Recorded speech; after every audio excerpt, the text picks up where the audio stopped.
So this talk is called Satan's War on Fruit. And if I could have everybody kind of move forward, move to the front rows and everybody move forward.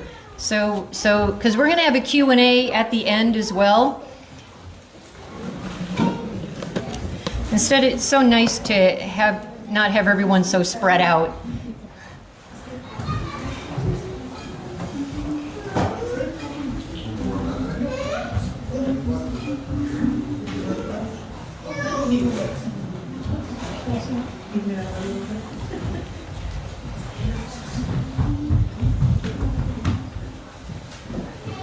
Thank you so much. That's much nicer. All right, so this morning we went over the original design, and let's go back to Genesis 1.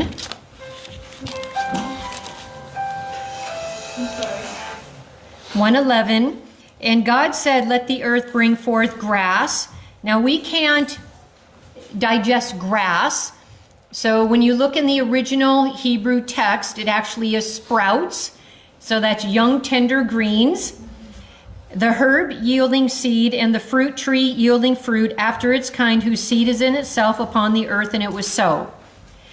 And the earth brought forth grass, or sprouts, and herb yielding seed after its kind, and the tree yielding fruit, whose seed was in itself after his kind, and God saw that it was good. So here we have in verse 11 that God is creating. He says he's going to create it, the food. And in 12, he does create it. And in 29, he then tells us what our diet is. And then in 2:16, he actually commands our diet. And then in 3:1 through 6, we read that God warns us about deviating. He warns us that Satan is the most subtle. This is like a red flashing light, hello. And most of the time, we just kind of read through these without stopping to really define some of these words to what is it that God's actually trying to say to me here. So in these flashing lights, God says, now the serpent was more subtle. And then we read that this morning, and then it says in verse 4, and the serpent said unto the woman, you shall surely not die.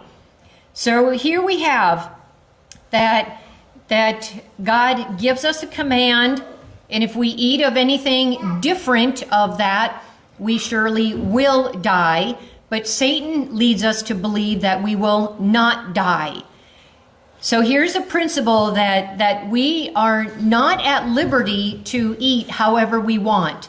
Just because something tastes good or I like something, this is how I was raised in the church, this is how I was raised by my family, my mom made loving food for me. We aren't living in those days anymore.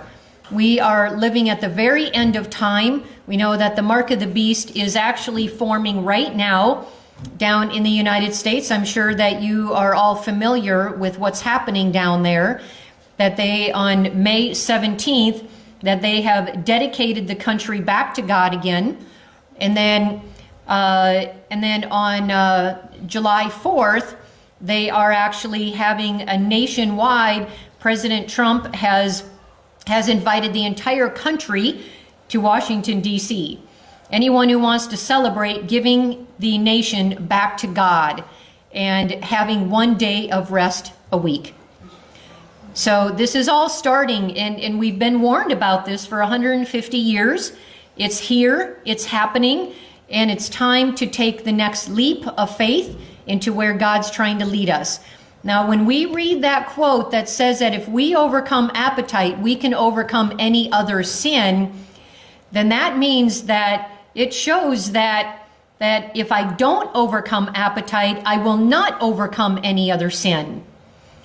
And we're told that to the degree that I am willing to deviate from health reform is the same degree that I will be willing to deviate from God's Ten Commandments from the moral law. Health reform is a moral law. There is a right and wrong because that's what morality is. Morality is what is right or wrong. Here in Genesis 2:15 through 17, God does tell us what is right and wrong. We can eat of all these other trees except the one in the midst. That's what's right and wrong. That's morality. So there is a moral value to our diet, to what we choose to eat. There is a right way and there is a wrong way. And then if we went through Revelation 22:2 and we went everything in between there. If there's one particular food group that people say, you know, if you were to do a worldwide questionnaire consensus asking one question, if you had to give up one particular food group out of the meat, the dairy, the fruits, the vegetables, the eggs, the processed foods, the sugar, you give people just a bunch of categories of food, what would they give up? And that they would see as the most useless. And did you know worldwide, it's fruit. Most people around the world, including our own people, see no value in fruit. People say, well, it doesn't have any protein. It doesn't have any fat. It causes diabetes. It's got too much sugar. Don't have it if you have cancer. You know, people just come up with, it's too expensive. It's genetically modified. It's sprayed. People come up with all sorts of excuses to not eat fruit. Yet, it's God's command. It's the food that He has actually given us. And the lie is right there in Genesis 3:1. So I want to bring us back to understanding this war on fruit that I have termed Satan's war on fruit. And it's quite accurate when we actually, you may have not really thought about it like that, but as we move along, you're actually going to see that, yeah, there is a war out there. Because don't take fruit if you have diabetes, candida, parasites, cancer, anything like that. Don't have fruit, but yet you can have your meat, you can have your eggs, you can have sugar, but don't have fruit. So let's look at some of these really beneficial properties of fruit. There is no more of a healthy food group on the planet like fruit. All fruit, I don't care what fruit it is, I don't care if it's a melon, a berry, if it's peaches, apricots, any kind of stone fruit, grapes, it doesn't matter. All fruit is an A. All fruit gets an A. Now some might get an A+, but that doesn't take away from any of the other fruits that an A. You really can't get a better food group on the planet than fruit. So let's look at some of these things that we really don't think much about, because we're told don't eat the processed sugars or don't eat fruit because of the sugar. So let's take a look. Now, white sugar is completely void. It's got no nutrients. When you look at the definition of food, the definition is it must be an entire food, must be a whole food, it cannot be extracted, and it must have protein, carbohydrates, and fats, and fiber. If it doesn't have one of those properties, it's technically not food, because God defines food quite differently than our world defines it. The world defines it as anything you can shove in your mouth that's not going to kill you right now. It's not a poison that you eat it and 5 minutes later you're dead. So these are more the world foods more as a slow poison, and it kills us over decades. And that's because the white sugar is completely void of all of those. It's got no vitamins, no minerals, it's got no fiber, it's got no fat, it's got no protein. It is just a pure sugar. Pure. But fruit is very different. It is extremely rich in phytochemicals, antioxidants, bioflavonoids, and anthocyanins. There is no more of a powerful food group, even vegetables. Now they have their special properties, but we're looking at the full picture here. And it's very rich in minerals, such as our potassium, magnesium, calcium, phosphorus, sulfur, chloride, sodium. It's rich in trace minerals, iron, zinc, copper, manganese, boron, chromium, molybdenum. It is rich in fat-soluble vitamins A, E, and K. Now notice that there's no vitamin D there because God has already taken care of vitamin D through the sun. And so it doesn't need to be there. And then it's rich in water-soluble vitamins, such as vitamin C. We must, as a human being, we must have plenty of vitamin C in our diet, unlike the predators, like lions and tigers. Their body actually makes vitamin C on their own, but ours doesn't. But notice that it's also got all the Bs, 1, 2, 3, 5, 6, 7, and 9. It's got all the Bs, but notice that vitamin B12 isn't there. That's because God's taken care of that too, just like he did the vitamin D. He's taken care of the vitamin B12 through organic gardening, because our counsel is to have homegrown gardens. So we can't blame God for something that is a human problem. Just like if I end up getting rickets because I'm not getting enough vitamin D from the sun, I can't blame God. The sun is out there. The problem is me. It's user error. So if I'm not getting enough vitamin B12, again, we can't blame God because it's a human error. It's our problem. He has provided B12 for us through organic gardening. When we are growing our own foods, there's plenty of B12 on our spinach and all of our greens and all of our garden produce, as long as we're not washing everything to death. And so for the rest of us who don't have organic gardens, then supplementation is strongly recommended, because we do have to have it. The same as if you can't get outside, which I don't know why anyone wouldn't be able to, there is a need for supplementation, but the supplement really is only to hold people over until they can actually get it taken care of. Now B12 is a very unique vitamin in that we have done something to ourselves as well, that we only need about that much vitamin B12. It's about the amount that's on the head of a pin, and that's it. But because it's unique in the way that it is taken into our body, we've created a crisis. And so the meat-eating community likes to say, well, because I have to take a supplement, that means that a vegan diet isn't something that's natural for our race.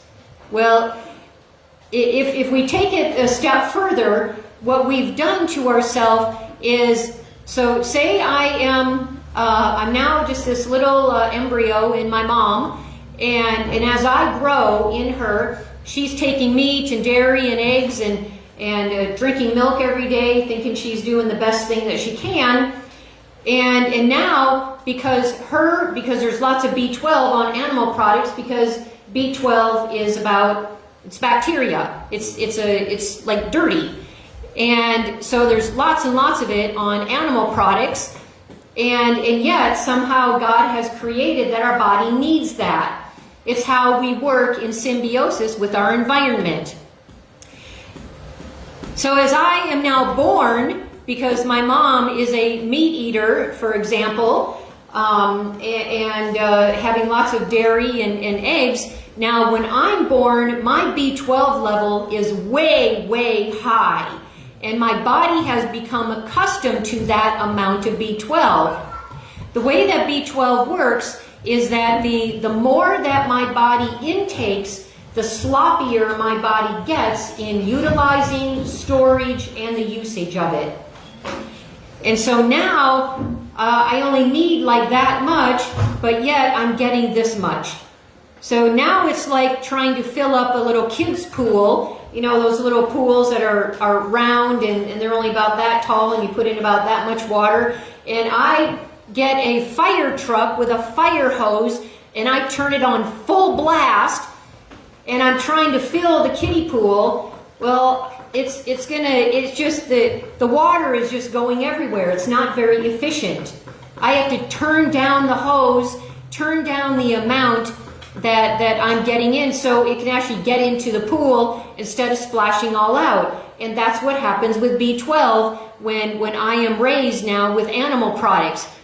And I've created this problem myself because of my diet. So say I become a young adult and now I decide to become a vegetarian or a vegan. Say I now become a vegan and my body is used to getting this amount of B12, but yet I only need that amount. And so now my body kind of goes into like, whoa, what's happening here? But it's still splashing all over the place even though I'm not getting the same amount of B12 anymore.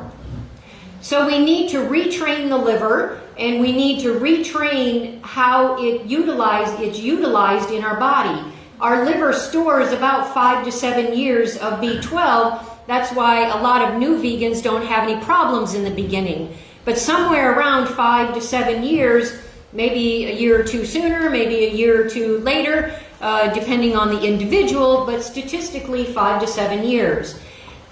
So we've created this problem that now I've become a vegan and now I do have to supplement until I've retrained my liver, meaning I've turned down the fire hose and now just a little bit is going through, but I need to match the amount of B12 through supplementation until I can bring that down again. And this often can take years for people. For me and my body, there was no... I went fully plant-based at a time when all the great vegans of the world, I was brand new into health reform, and they're all saying, you know, no one needs supplementation. Well, I ended up with severe neuropathy and many others as well, and there was no protocol for reversing neuropathy except for drugs. I didn't want drugs, so I had to create my own protocol. And since then, I have created quite a protocol to reverse neuropathy in people without drugs, and it's amazing. So we have to get our B12 up to the amount that our body is used to with animal products, and then we slowly take it down. It took my body about 10 years to readjust because I was so depleted and I had so many problems from not taking the supplementation, and now I just help people to retrain their liver from the very beginning, and then it doesn't take that long, but it can still take a couple of years. So that's that about B12.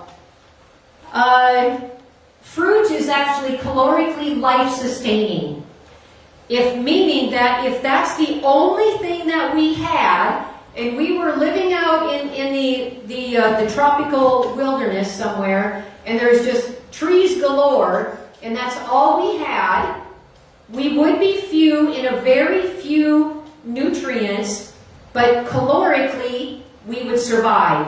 We can't do that, and we would do it most healthfully for a while, but you can't say that about any other food, not even vegetables, because vegetables don't have the carbohydrates that our body needs in order to supply the fuel.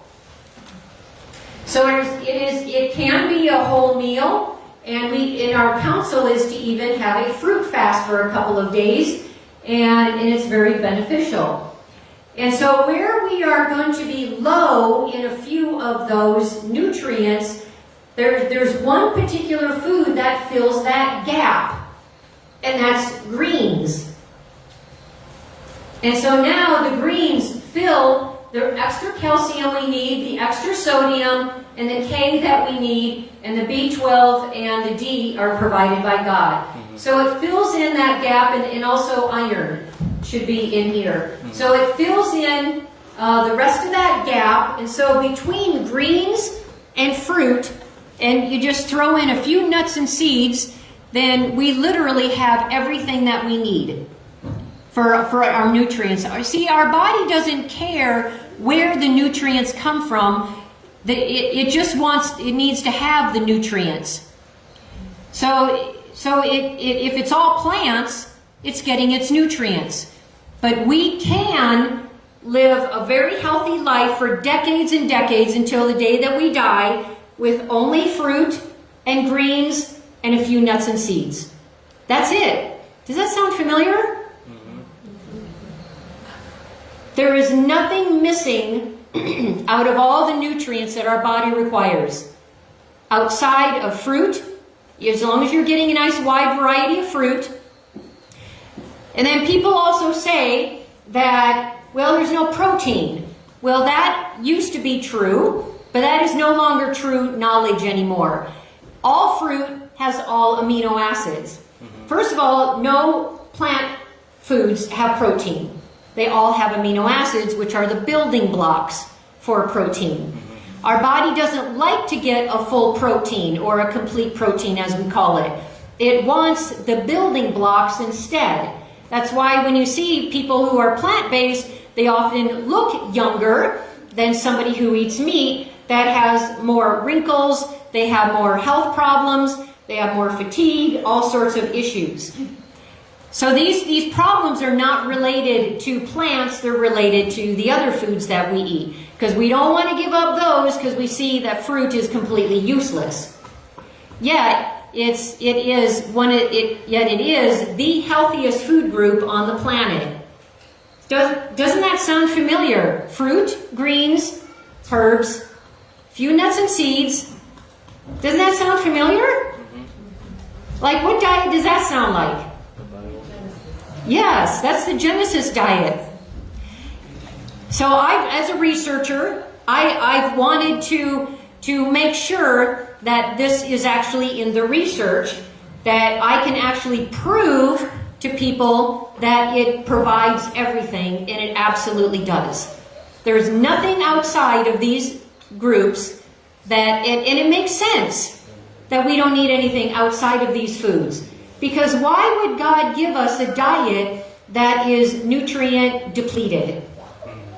If He tells us that we are to go back to the Garden of Eden diet, the original plan, then why would He recommend a diet for us that we're going to have a sickness over? You see, when we start thinking about it, all of a sudden it doesn't start holding water anymore.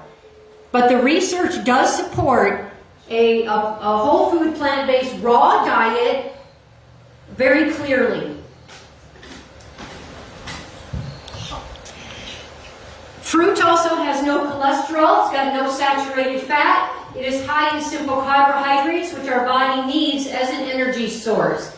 All fruit has all amino acids in the appropriate amount without the risk of kidney disease. Kidney disease is a protein issue, and it's mainly a complete protein issue. Our body doesn't like to get all of that concentrated protein. It wants the amino acids. So we can eat all the fruit we want all day long and never ever have to worry about kidney disease.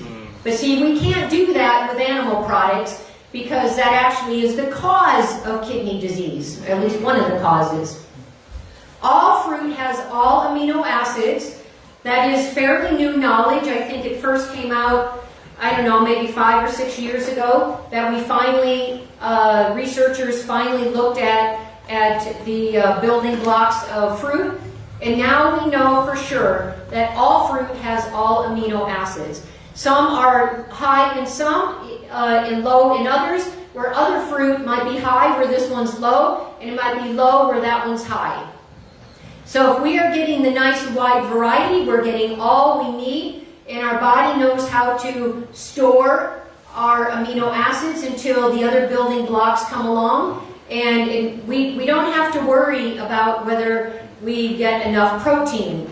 If you get enough fruit and greens with a sprinkle of nuts and seeds, we can get all the calories that we need, we get all the protein that we need, we even get all the fat that we need. Even without the added nuts and seeds, there is already a little bit of fat in our nuts, in our greens and in our fruit. Yes, fruit does have fat as well, and so does greens.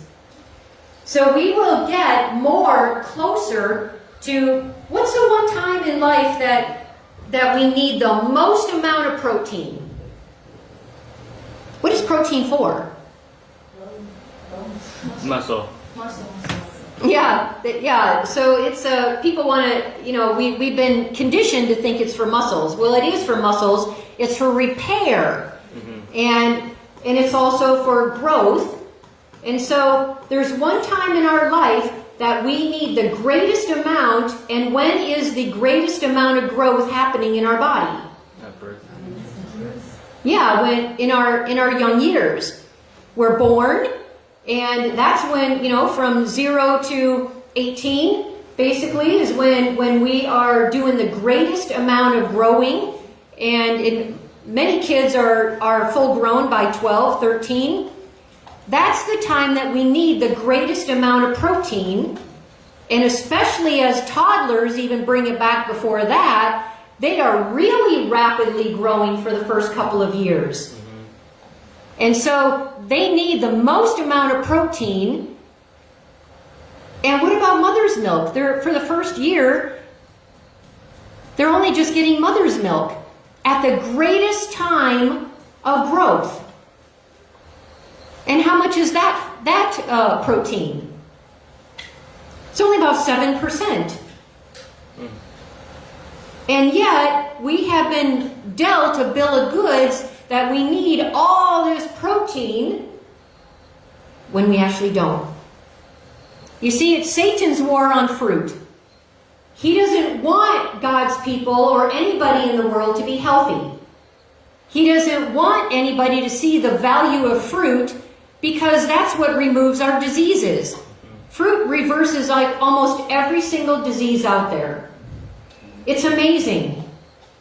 You take some fruit and some greens, and there's like, and even without our nuts and seeds, you're getting enough protein that matches mother's milk, and we don't have that rapid growth, and we get enough fat from those alone. We have really been dealt a bill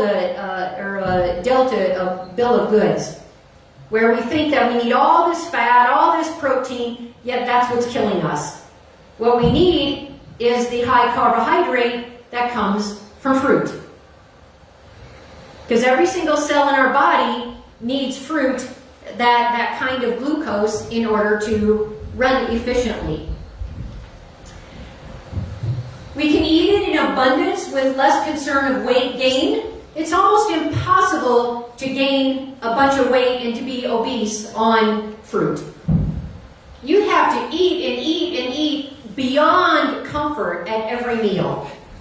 And then you'd have to be eating like 6 times a day. You'd have to just be eating and eating until you're sick of eating in order to become obese on fruit. It just, you don't ever see a fruitarian or a frugivore that's obese. And yet, they eat a ton of fruit. So a fruitarian is somebody who eats only fruit, and they may or may not eat the non-sweet fruits, because there's sweet fruits and then there's non-sweet fruits. The non-sweet fruits are like the tomatoes, the cucumbers, the peppers, the eggplant, the okra. Those are the non-sweet fruits. So a fruitarian may or may not eat those, but a frugivore is the Garden of Eden diet. So God's trying to take us back to a frugivore diet. A frugivore is somebody who eats the main portion of their calories as fruit, and then they also eat greens and herbs and a few nuts and seeds. That's a frugivore. So that's where God's trying to take us. Fruit eliminates toxins at a cellular level. They remove heavy metals. It purges stagnant fat. It cleans every single cell in our body with that high fruit water, because oranges are very, very high in that fruit water, and it's that fruit water that helps at a cellular level to detoxify us in a natural kind of a way. It is rich in fiber to prevent blood sugar spikes, unlike refined sugars. And it is lowest in sodium and calories next to vegetables. And it is natural in nitrates, prebiotics, postbiotics, and chlorophyll. Chlorophyll is the green, that it's the energy from the sun. So when we have the sun come out, it hits our trees and our grass and the leaves, and it turns everything green. If you were to put a blanket over your grass in the summer, well, it's eventually going to start turning yellow from a lack of sunshine, because that the sun's rays are the food for our greens. And so we have to have chlorophyll in our diet. That's where the greens come from. And then the postbiotics and prebiotics, well, we don't need pills. We just need more fiber. And that fiber comes from our beans and our vegetables, our greens, our fruit. And then natural nitrates, I'm not talking about the man-made nitrates that come from man, like nitrates you find in bologna as a preservative. I'm talking about natural nitrates, and God has provided them, and we do need them. They are abundant in anti-inflammatory and antioxidant properties, unlike any other fruit or any other food on the planet. It reduces the risk of every single disease. It's anti-aging to both the brain and the body. It's high in oxidation, it's anti-aging because of a lack of oxidation, lowered, and because they're antioxidants. And we think about how the lack of fruits and vegetables in our diet in their raw form is only what's causing the physical problems, but also our mental problems like ADHD, the bipolar, the Parkinson's and Alzheimer's, the dementia, the depression, anxiety, the brain fog, all of that. That's caused by not enough fruits and vegetables in our diet. They kill bacteria and viruses. They boost the immune system. It is the easiest and most efficient food to digest. Fruit is very easy to digest, and one of those reasons is because of enzymes. The enzymes are the staff of life. They are in all raw food. They're very heat sensitive. So as soon as we heat our fruits and vegetables, we destroy the enzymes. There are so many enzymes that are in fruits and vegetables, specifically, I'm talking about fruit here, because most people already know, see, there's no war out there on vegetables. The war is on fruit.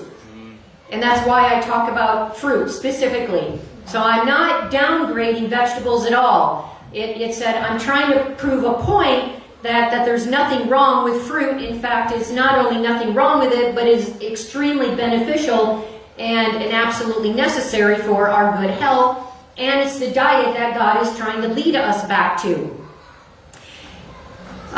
So because of the enzymes, our body now doesn't have to create them.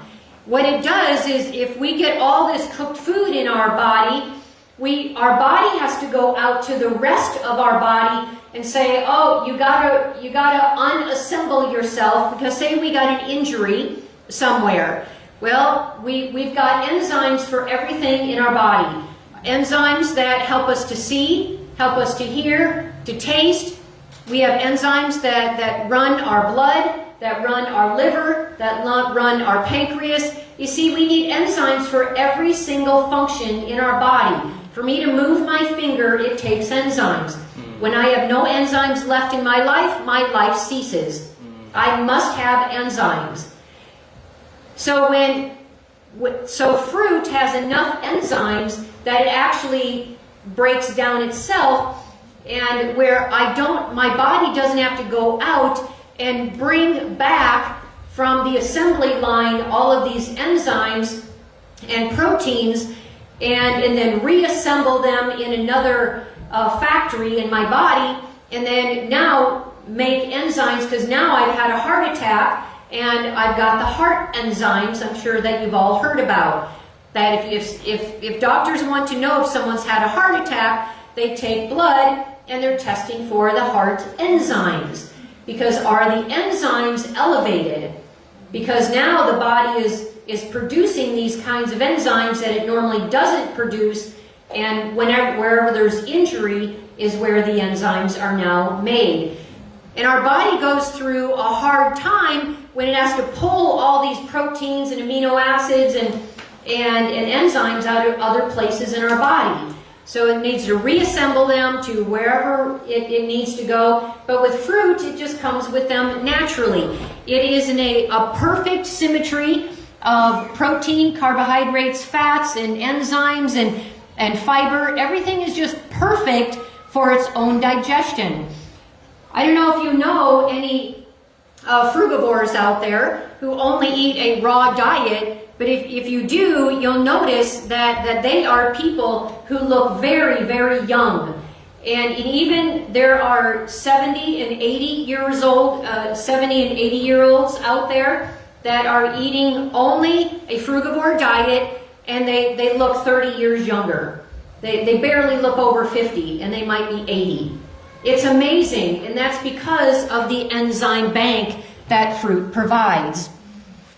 There are many healing properties in fruit that are not found in animal products. So if we are looking to heal something or to prevent disease, then we need all of this list here. So the healing properties that are not found in animal products are vitamin C, E, K, B9, B7, flavonoids, antioxidants, anti-inflammatory properties. We absolutely have to have fiber, complex and simple carbohydrates, chlorophyll, prebiotics, sulforaphane, magnesium, natural nitrates, hydration. Basically everything that is found in fruit is not found in animal products. They don't provide the healing for us that our body actually needs. So a lot of people say that, I'm not sure how these slides, looks like some of them kind of got on top of each other. I'm not sure how that happened. But so there are several disease-promoting compounds in animal products.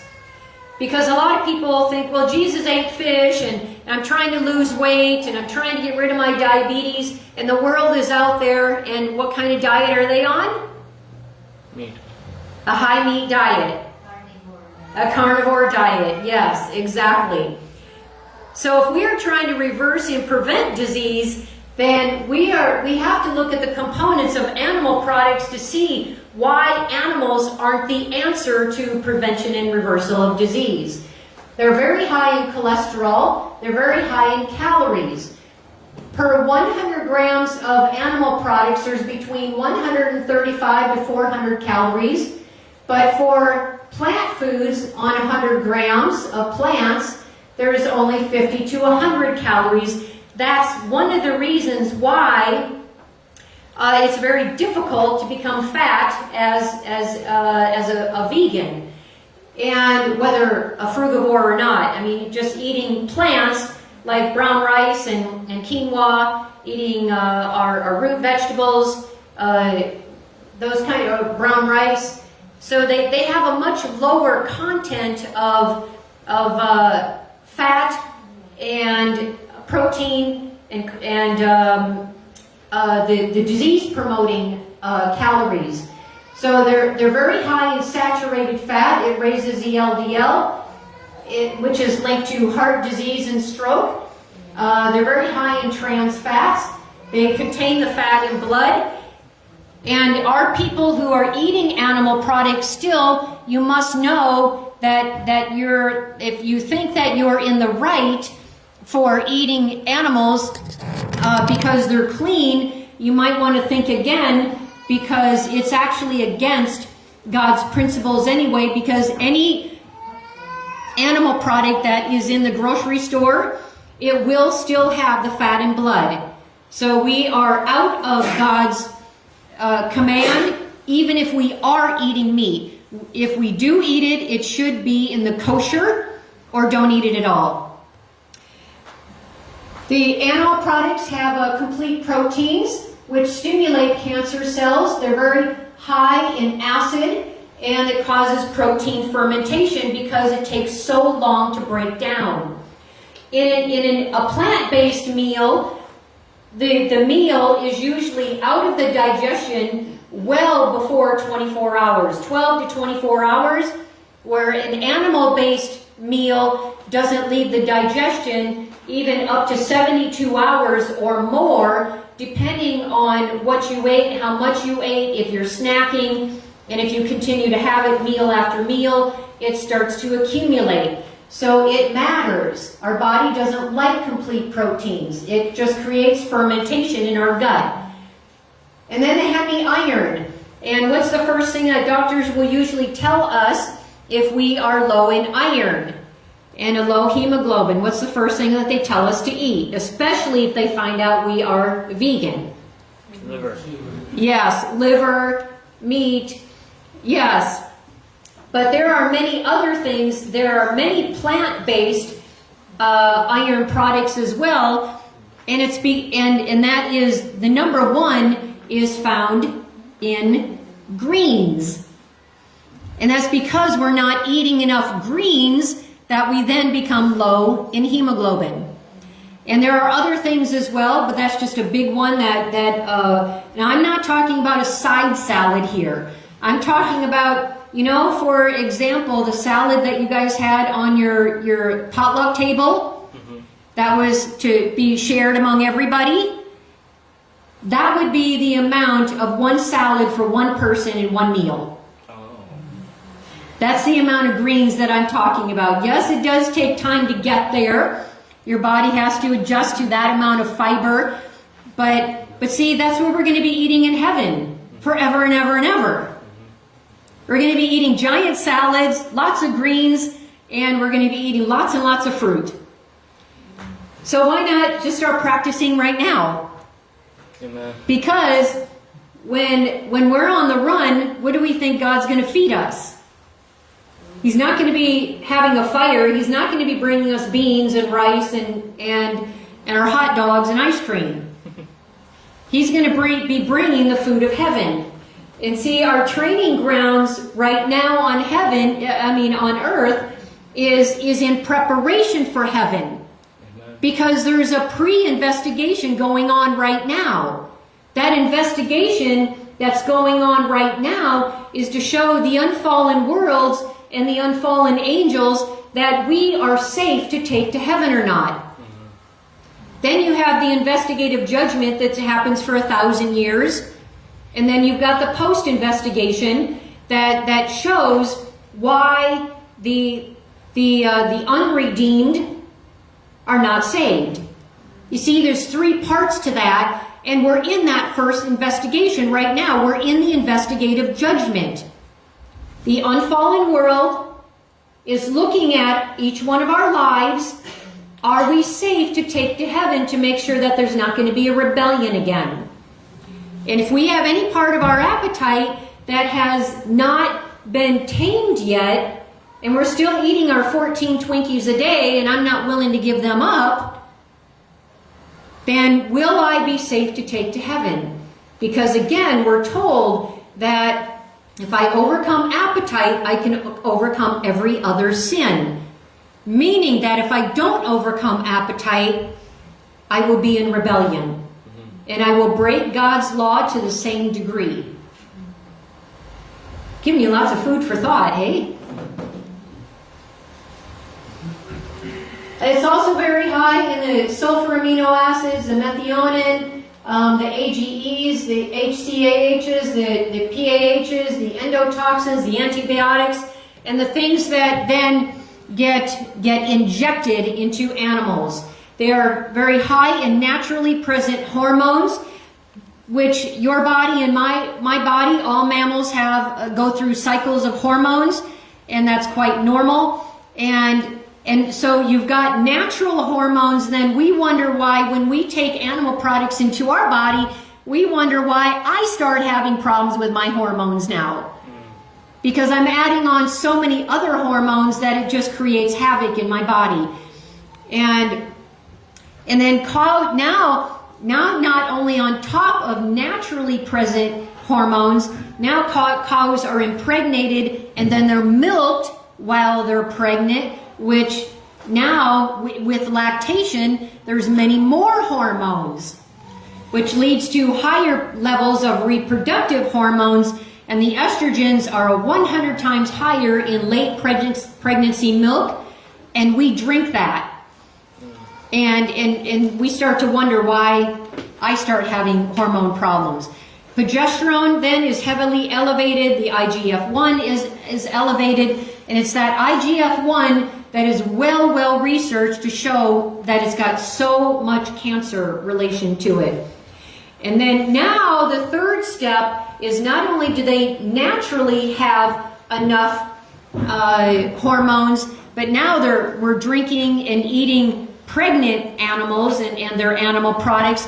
But now we have to add in the added hormones that are injected into their bodies. And all of these things are then injected into them in order to help them to grow faster, bigger, so they can get more money. Now the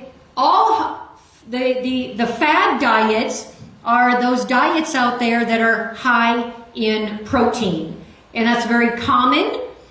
And they come in different forms like the Atkins, South Beach, Zone, Protein Power, Eat for Your Blood Type, Ketogenic, Paleo, Carnivore Diet. And did you know that the doctor who really popularized the Eat for Your Blood Type, he went and debunked it a few years back. And yet he's the one who popularized it, so I'm glad that he came out. But he's not demonizing fruit like he used to. And he's actually debunked that there was any truth to that. And we can just look in the Garden of Eden. We can look during the Exodus with all the Israelites. We can look to Revelation 22:2. We can look to see, does it even sound reasonable that we would be eating different diets according to our blood type? We don't see some lions and tigers and hyenas eating one way and then other hyenas eating another way. No, they all have the same diet. All chimpanzees have the same diet. They don't eat according to their blood type. And when we start to reason with it, you know, these doctors have popularized it because of monetary gain, but it's not truth when it comes to Bible. There's a lot of misconceptions of fruit out there, but the one thing that I wanted to leave you with about the fad diets is all fad diets say that fruit is bad. And yet they extol the benefits of animal products.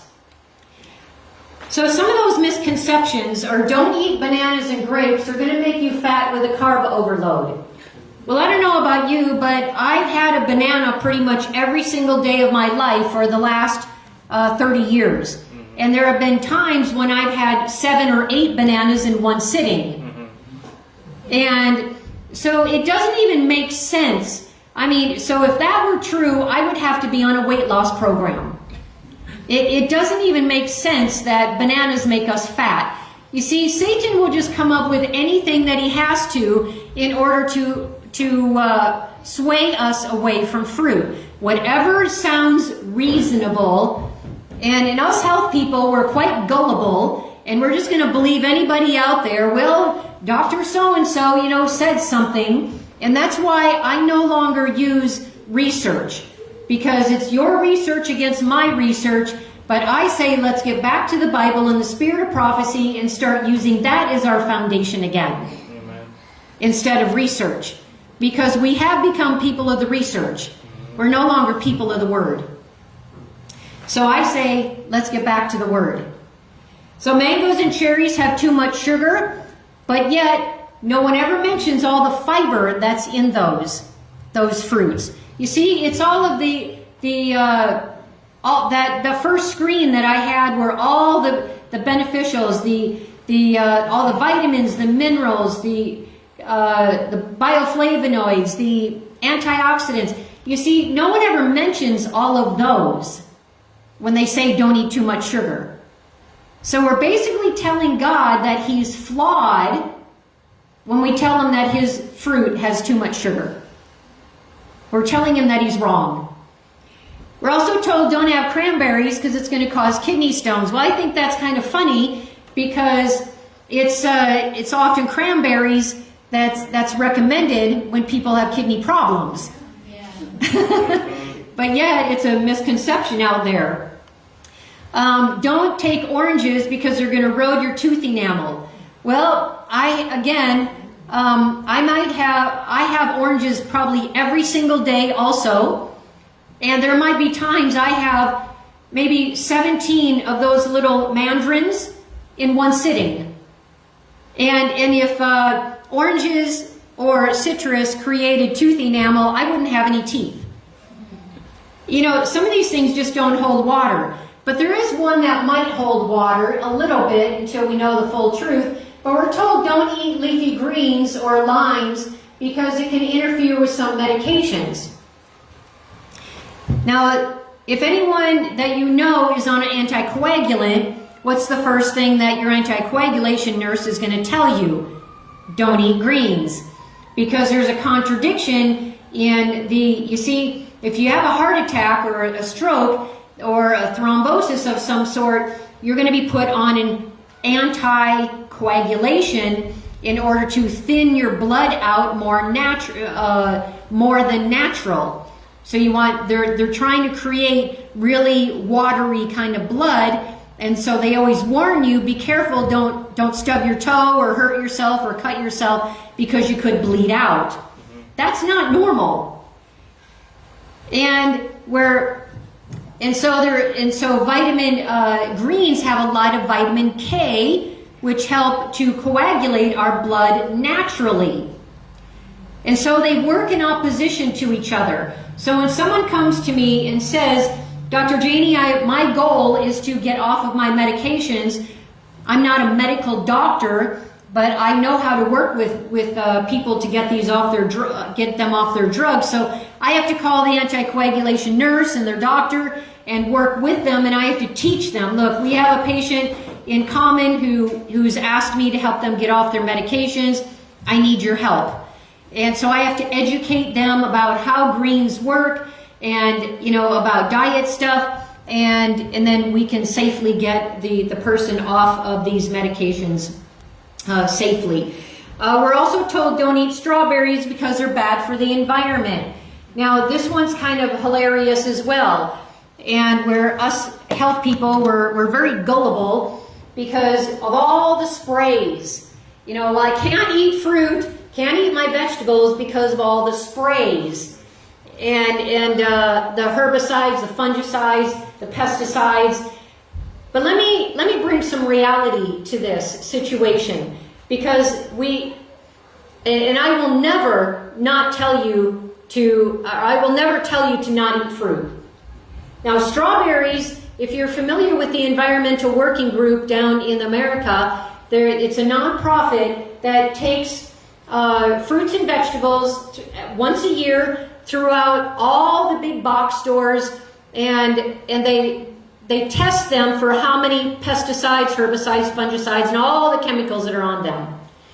The number one food that has come up again and again is strawberries. They are so filthy that you can juice them, and without adding anything to it, you can put it on your crop as a herbicide. That's how filthy they are. Yet, I will never tell you to not eat non-organic strawberries. Why? It's because of a process called bioaccumulation. Bioaccumulation is I'm going to compare it to animals so we can kind of get a grasp on the reality of this. So you got little fish that are this big. They're breathing, little guys, so they are breathing in and they're bringing in toxins. Our waters are polluted, and it's just the way it is. And so they gain toxins every single day of their life. And if they live 5 years, they've got 5 years of toxins accumulated. Toxins accumulate in the fat cells and in the liver, and you can't take it out. You can't burn it out, you can't cook it out, you can't freeze it out. It just goes there, and there's nothing that you can do about that fat or those toxins. Now you get a fish this big that eats 20 of those little tiny fish a day. All of the toxins that are in those little fish now get transferred into the larger fish. Yeah, so if that larger fish lives 5 years, and it's eating 20 of those little ones a day for 5 years, you can imagine the accumulation of toxins that have been built up into that poor little fish. Now you get a fish this big, and the process continues. They eat, 10 of those little ones a day. I don't know how many they eat. I'm just making up these numbers. But if they eat 10 a day, and of the littler ones, and now they have all that accumulation. So, and then you've got really big fish, and the bigger the fish, the more toxic they are. Until you get up to whales and orcas, and even if you get up to some of the smaller ones like seals and that size. So now you've got all this accumulation from those little tiny fish into the bigger fish, into the bigger fish, into the bigger fish, and every fish continues to bioaccumulate. So this accumulation now starts to now we go fishing, and we take one of those fish and we put it into our body. Now all of those toxins go into our body. And if you can imagine the toxins that they have in them, they have this amount of toxins in them. Our strawberries have that much in comparison. You see, it doesn't hold water that we don't want to eat our fruits and vegetables because they're sprayed. Now, am I saying to go out and eat, sprayed fruits and vegetables? No, I'm not. But I will never tell you if that's all you can afford. I will tell you, go out with God's blessing and get your fruits and vegetables. Because did you know that the documentaries on health, like Fat, Sick, and Nearly Dead, and some of the more recent ones, that was one of the first ones years ago that popularized these kind of documentaries. And then you've got Dominion, and you've got Cowspiracy, and then you've got the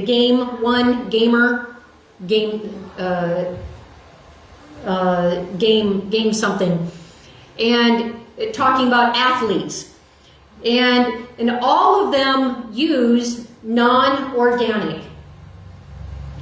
So our body can heal when we look at the amount of toxins in proportion to what they are. We see that we will only get that amount of toxins compared to this.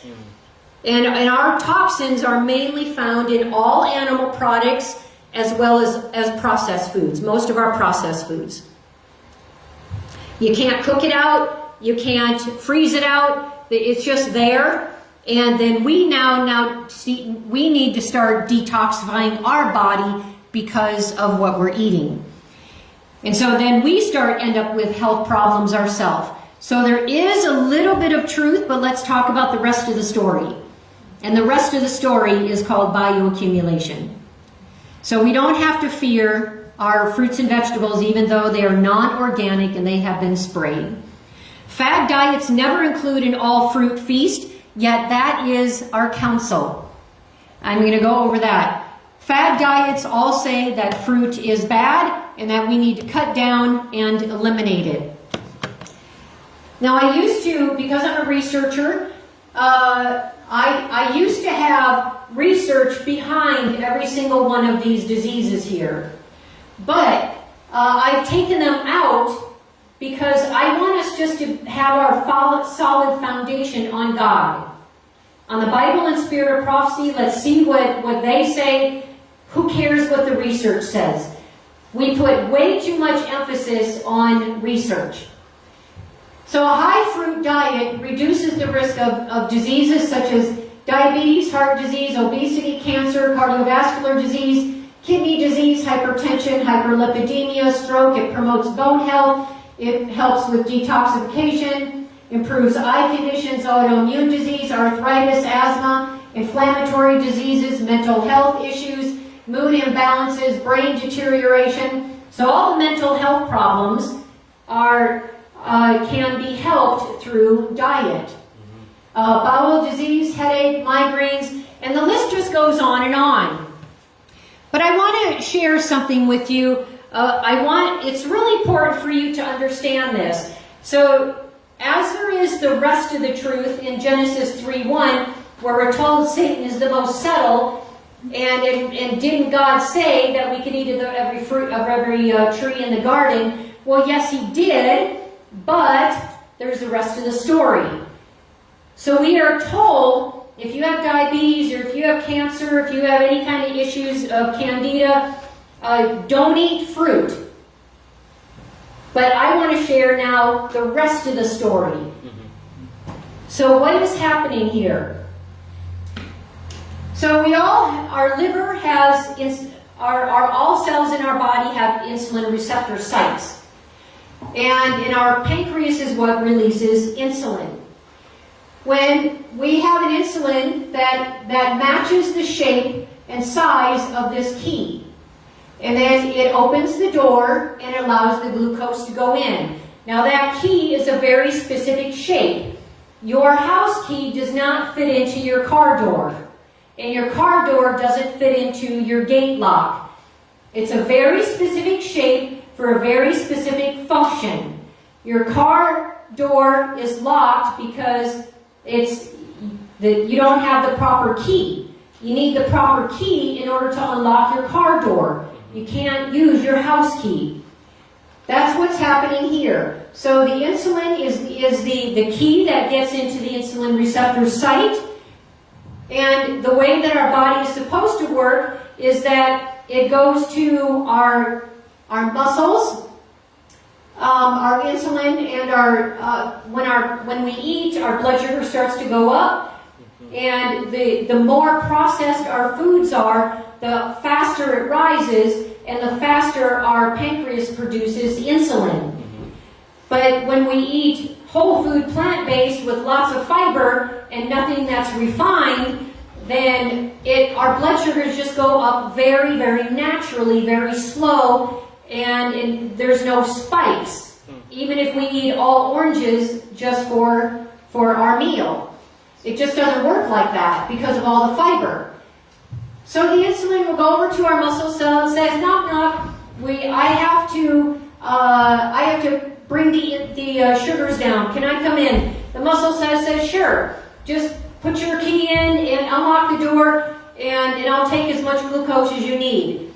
But then the insulin starts to put in more and more and more and more and more glucose, and the liver and the muscle is like, whoa, wait a minute. I said you could put some in, but I didn't know you had that much, so it locks its door.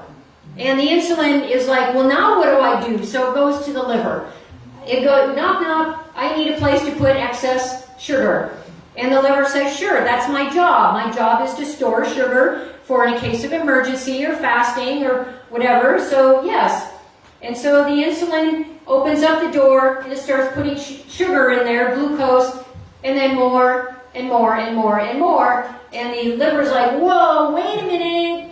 I didn't know you had this much, and it locks its door. Now the insulin's like, well, what do I do now? So it now goes to the fat cells. And the fat cells also have an insulin receptor site as an emergency backup. The fat cells do not like to take in glucose. But the insulin becomes like a bully, and as the blood sugars continue to rise, the pancreas starts to produce more and more insulin, and now you've got, instead of one insulin trying to get in and unlock the door, now you've got like 100 insulin trying to unlock the door, and they eventually will break the lock. And so fat cells are naturally insulin resistant. They don't want to take in that kind of nourishment that is for excess. And what happens is, as more and more insulin puts in the glucose into the fat cells, now our fat cells start to grow. It's kind of faded. Is it possible to turn off these lights right here so you can kind of see this a little bit better? So now our fat cells start to grow, and you can see that our insulin receptor site now actually changes shape, because now you have a flat fat cell, and now, because of all that extra food and glucose that's going into the cells, now our cells start to grow and we start to grow. And so now we have all these insulin receptor sites that have an abnormal shape from its original. So what needs to happen now, and now we have diabetes, and and then we get more weight, and then more weight creates more insulin resistance. More insulin resistance creates more insulin, which creates more weight, and we just have this round circle, and we just continue to have worse and worse blood sugars. Our weight just keeps going up and up, and we can't even control it anymore. It's just this round robin of disaster. And then we start getting all these side effects and from all that blood sugar that's now in our blood. So now, what do we have to do to reverse this process? First of all, as soon as we change to a whole food, plant-based, unrefined, high-fiber diet, high fruit, it takes about 3 or 4 days for the blood sugar to stop fluctuating so much, because those first couple of days your blood sugar is going to go up. When you get off of all the animal products, all the processed foods, but eventually we see that our insulin receptor sites here, as our fat cells start to go down with all that fiber, now our insulin receptor site starts to go back down to a normal shape again, and then the liver now starts the liver, it's going to have like a muck and gunk in there, in the insulin receptor site. So that muck and gunk is known as saturated fat, cholesterol, and those kinds of fats that our body does not like to have. And so now the insulin gets in there, or all the fiber gets into the insulin receptor site, and now starts to take out all that muck that's in the insulin receptor site, and now the liver becomes more open to the insulin. And then with the muscle cells, well, we have to start exercising, and because otherwise that glucose just sits in the cell and it doesn't do anything, and it's not willing to take in any more as long as there's energy in there. But as soon as we start to exercise, because every time that I exercise, I need some kind of energy, and now it's being utilized in the muscles, and the muscles now become less insulin resistant. So we can actually reverse this process in a very short time, and I'll show you what I've done in my program, but it's actually a very easy process to do, and all the people that are suffering with diabetes out there, doesn't need to happen. It can actually be reversed in a very short order, if not days or weeks. Maybe some people it might take a month or two, but in the short order of time, we're not looking at years and decades to reverse it. It's a very short order, and then we reduce our risk of all those horrible side effects. So this is the other half of the truth. Does that make sense? I think it's important that we hear the other half of don't eat fruit. You see, it's because of our lack of exercise that creates insulin resistance. And then all of the animal products that we're eating creates insulin resistance, because it's It's the saturated fat and the cholesterol that's clogging the insulin receptor sites. And as soon as we remove these offenders and we start moving again and we start putting in the beneficials, that things that are high fiber, like our beans and our fruit and our salads, our greens, our vegetables, now all of a sudden diabetes is reversed. It's amazing how that happens. Amen. So let's look at some inspiration now. We may use fruit freely. Now notice that word, freely. And it doesn't say vegetables, it says fruit. If you do a word search in the spirit of prophecy, you're going to come up with a food guide pyramid. The wording becomes very clear. So I did a word search on fruit and vegetables and grains and nuts and seeds. I did word searches and I pulled them out. So she says that we may use fruit freely, not vegetables, and in different ways, and run no risk of incurring the diseases that are incurred by using the flesh of diseased animals. We should bring our appetite under control so that we shall enjoy plain wholesome food and have an abundance of it, that none may not suffer hunger. Notice that God tells us that fruit does not cause any diseases. What diseases are those? It's those two columns that I just went through a few slides ago, the diabetes and heart disease. Fruit does not cause any of those. It actually reverses it. And yet the world wants us to think that fruit is bad. It's the almighty dollar. Now look at this. This is Ellen White talking to a husband where his wife is almost dead. She says that your wife lacks vitality and needs a generous strengthening diet. How does God define a generous strengthening diet?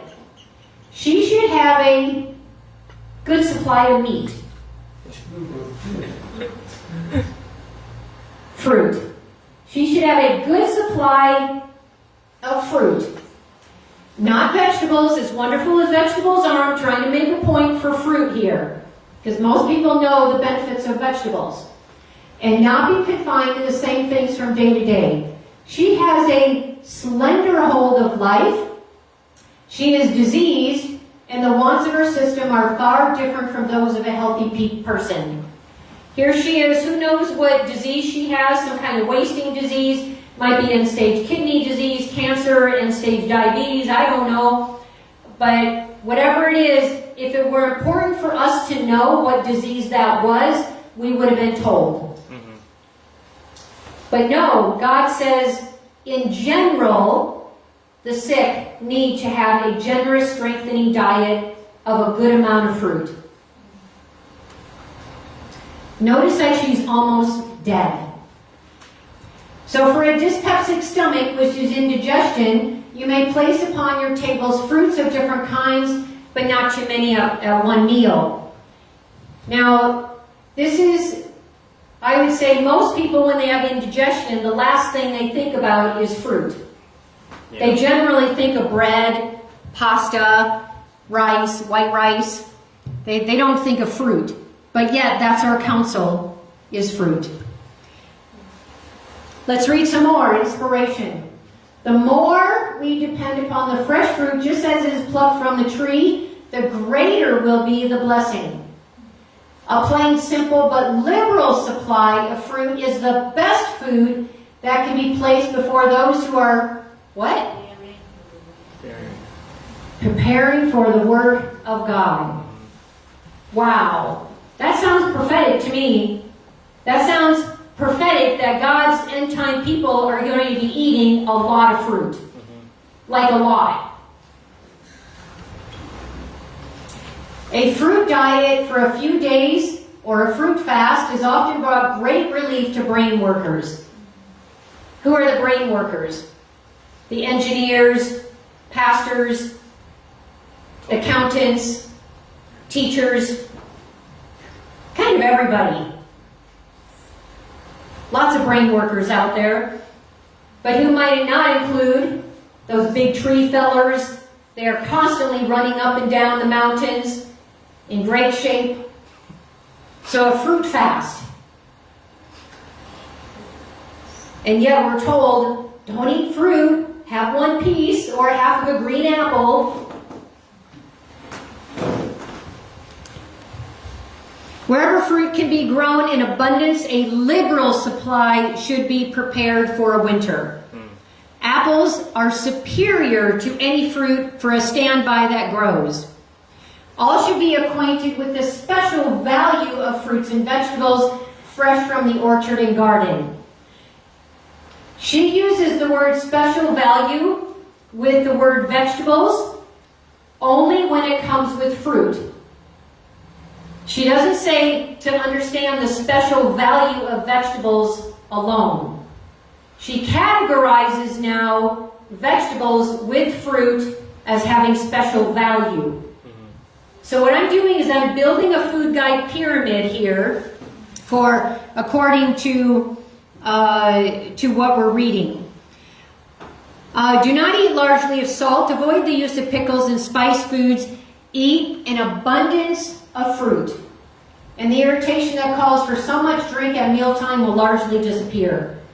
I can't tell you how many people I counsel who have to drink with their meals or they choke. And as soon as within a few weeks of increasing their fruit consumption to like a lot, they no longer need water with their meals anymore and they don't choke. Amen. It's amazing how fast that will happen. Wherever fruit can be obtained in abundance, it would be well for us to do less cooking. Let's take a look at this. Less cooking. We're talking about progressive in health reform. We're heading towards the Garden of Eden here. To do less cooking step by step and to eat more fruit in its natural state. Let us teach the people to eat freely of the grapes, apples, peaches, pears, berries, and all other kinds of fruit that can be obtained. And prepare these for winter, if you live in a winter place like we do.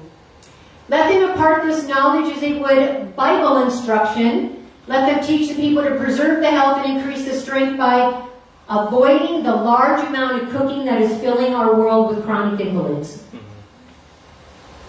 You see, our end time message is high fruit and start to reduce the amount of cooking that we do. I know that there was a time on my plate when everything on my plate was cooked. Everything was whole food, plant-based, nothing refined, but everything was cooked. And when I started reading this counsel, I had to start changing my meals. And I changed my meals a lot according to our counsel. Let those who advocate health reform strive earnestly to make it all that they claim it is. Let them discard most things detrimental to health.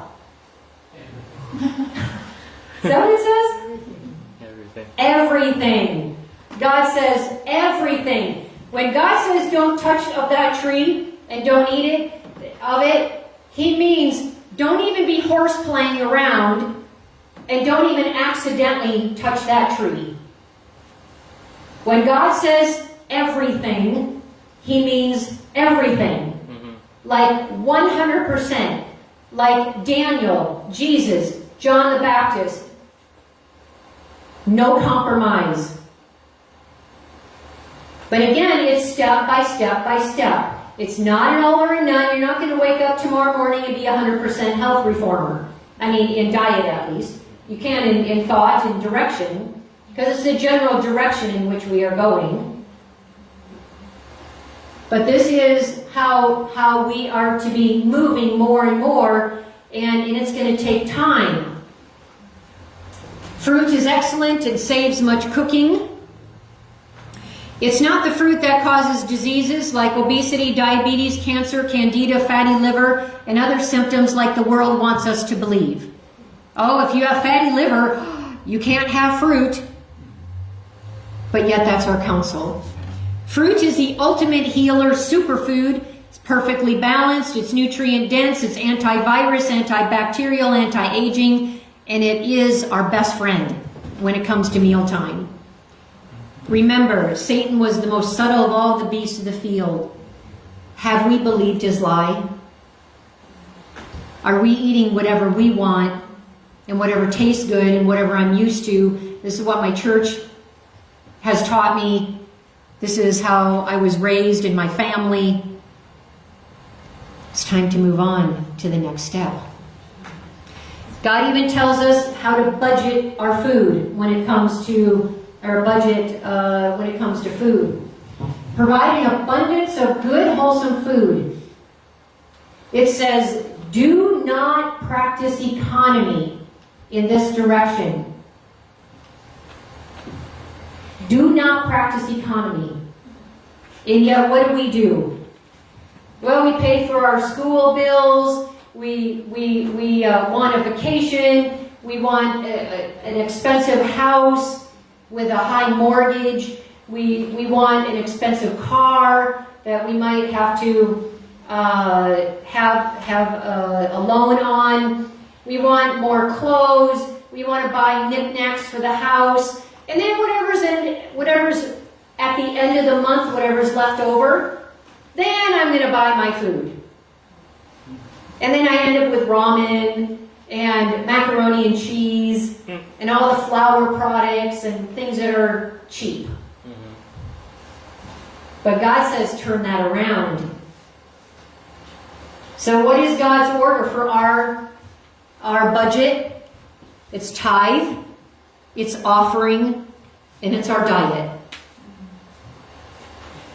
That's God's order of our budgeting. Amen. And of course, not to be in debt, so the things that we do buy should be within our budget of everything, so we're not going into debt. But those are the top three priorities for God.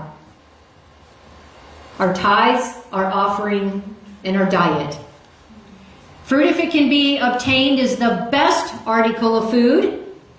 Let the same amount of money expended for meat be used to purchase fruit. Every penny, it says penny, expended for tea, coffee, and flesh meat is worse than wasted. For these things hinder the best development to the physical, mental, and spiritual powers.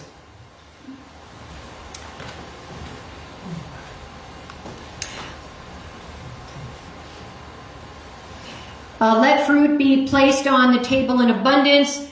It should be the article of diet on our table. Let the table of your helpers. So we don't, just because we might have a helper, means that we are required to feed them just as healthy and not just give them the junk food because they're not of our family. No, we are responsible with the food that we place before everybody. Whether it's our husband, our wife, our children, church potlucks, we are responsible for what God holds us accountable for what we put on the plate or what we put in front of somebody else.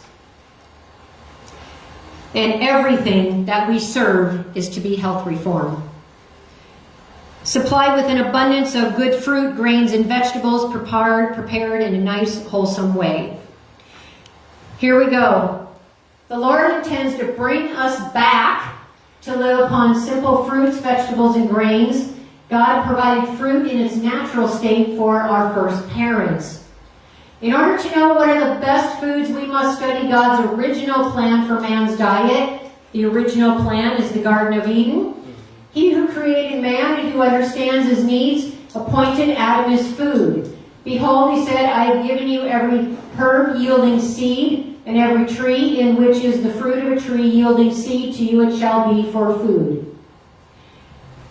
By precept and example, make it plain that the food which God gave Adam in his sinless state is the best for man's use as he seeks to regain that sinless state. man, this is becoming really clear, isn't it?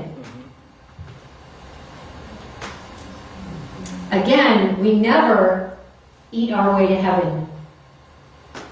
But as we are more particular in our diet, we become more particular with not sinning. And there will be a time when that door of probation closes, just like it closed on the ark. And that's coming fast. And for those of us who have not progressed along, we have a lot of work to do in a short amount of time. I've had 29 years to make these kind of changes in my diet, but I changed as fast as I could throughout the years and I was able to change for what I understood as fast as I could, because I didn't think I had 29 years left. So I started changing as fast as I could. And yet it's taken me 29 years to where I am today. It takes time. We can't just wake up in the morning and I'm going to change everything and everything's okay. Because in the next talk, I'm going to talk about all the detox symptoms that we're going to go through. Even though, let's see, let no one think that he can do as he pleases in the matter of diet. We cannot afford to do otherwise. Let us comprehend these responsibilities and bear them nobly in the name of the Lord.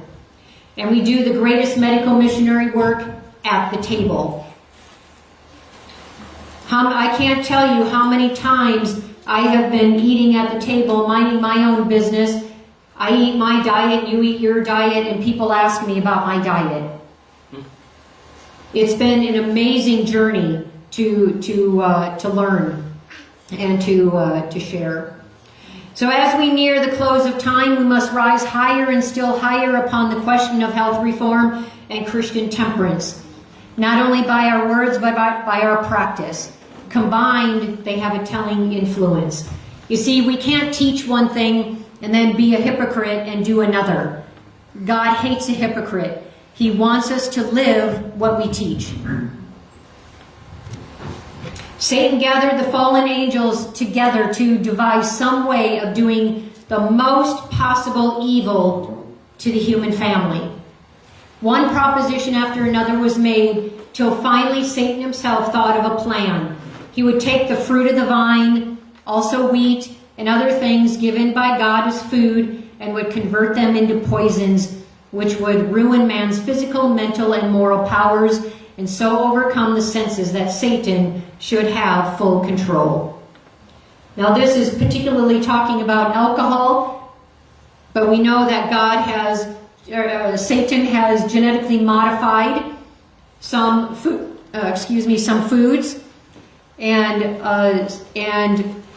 but we're told that in Genesis that there is an order, that everything is after its own order, because it says in Genesis 1:12, whose seed is in itself after its kind, and we can read in 21, every fowl and winged bird after its kind. And then in 24, all the living creatures after its kind, cattle and creeping things. And after their kind in 25, and everything creeping was after their kind. After our likeness, we are made after the image of God.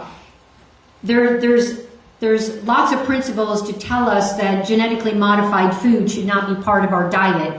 But would I worry about genetically modified foods before I worried with somebody about their meat and their dairy and their sugar and processed food and all the junk food and the 14 Twinkies that we eat a day?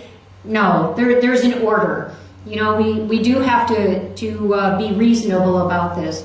So when I look at the food, when I look about creating a food guide pyramid, this is what I see. So this is fruit, vegetables, grains, beans, nuts. These are the food groups. And now these are, the black words are spirit of prophecy words. I just read every single one of these to you. We are to eat fruit in abundance, freely, liberally, best, superior, blessing, more, fruit fast, depend upon, largely. Those are spirit of prophecy words. All of these other black ones are also spirit of prophecy. So when I look at building a food guide pyramid, it's very clear about how God wants his end time people to be eating. So vegetables are to be eaten largely with fruit. We are to, now she's not talking about fruits and vegetables in the same meal. She's talking about a broad category that our diet should have lots of fresh fruits and vegetables. That we are to encourage vegetables with fruit. They are to be properly prepared, well prepared, and some cannot use them. So we have our greens here, because we know that they were in the Garden of Eden. And then we have our starchy vegetables, which were not in the garden. And then we have our water-based vegetables, which were not in the garden. So we see that our fruit is to be abundant. And if we are looking at the Garden of Eden, that would include our herbs. And then if some cannot use them, that tells me that this category and this category is not absolutely necessary. If some cannot use them, that means that I will not be deficient in some category or in some nutrients if I cannot have them. Do you see that? She says that there are some who cannot use them. And then with the grains and beans, with fruits and vegetables, is the diet chosen for us by our Creator. Some cannot use them again. So if some cannot use them, and she was one of them, she couldn't take beans. To her, she said they were poison. If some cannot use beans and grains, that tells me again that they are absolutely not necessary. That as long as we are getting from our fruits and our greens, and she doesn't say to not use nuts, but she says that we do use too much. They are used unwisely. Some are less wholesome than others, and do not use freely. They're too rich, and we should use 1/6 to 1/10 of what we do. So this is how I came up with the food guide pyramid. And so to me, fruit should be the largest part of our calories throughout the day, and then greens, and then a few nuts and seeds. And the research supports exactly what I found in the Spirit of Prophecy. Amen. We don't need anything extra. Now, I do have a home sanitarium, and this is a lady who came to me with gout that was quite severe. Me and 2 other men had to actually carry her into my house, and she was bed rest for the first several days, and then she was able to actually get up into a wheelchair a couple of days after that. And on day 7, I asked her, how's your pain doing? Because she'd been bed rest for quite some time, and her husband wasn't able to take care of her anymore. So he gave her an ultimatum that you either go to Dr. Janie's and see if she can help you, or you go to a nursing home. And he told me, she said, I'm not going to do either. And so he said, well, you've got to make a choice, because I can't, it's just becoming too hard on me. And if you're not going to make a choice, then I'm going to have to make a choice for you. And you'll have to go to a nursing home. It's just too much on me. And she says, fine, I'll go to Dr. Janie's. And she kind of came to me with that little attitude. And so on that day 7, I asked her, well, how's your pain doing? And she said, in our conversation, she doesn't have any pain anymore. And I said, like, you don't have any pain? And she said, no. And I said, why are you still in your wheelchair? Get up and walk. And here she got up and walked. On day 7 from bed rest. on God's true health reform diet, on the food guide pyramid I just showed you. And plus I included some cooked foods. So I'm going to show you, this is 6 weeks later.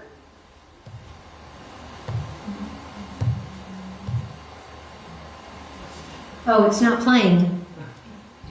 So this is a video that's supposed to be playing. Oh, it's not going to work.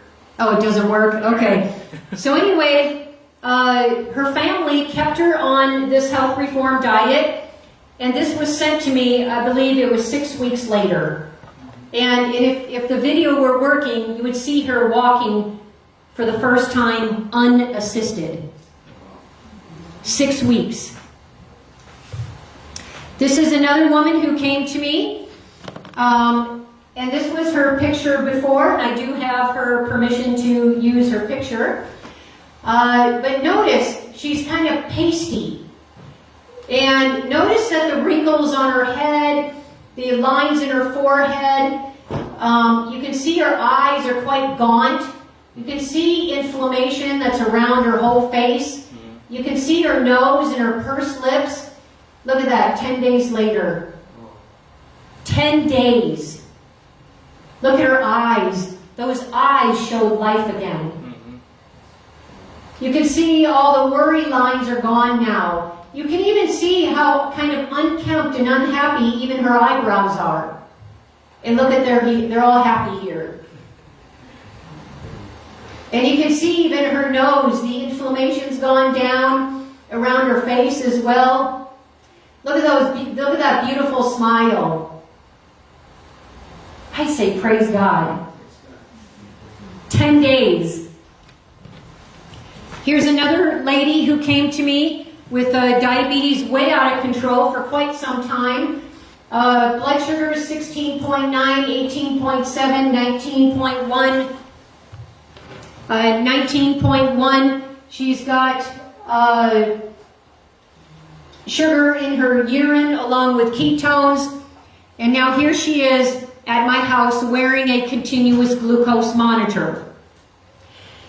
And on day 7, she comes to me and she's saying, you know, I can't believe she was saying this like every day, how much her blood sugars were improving.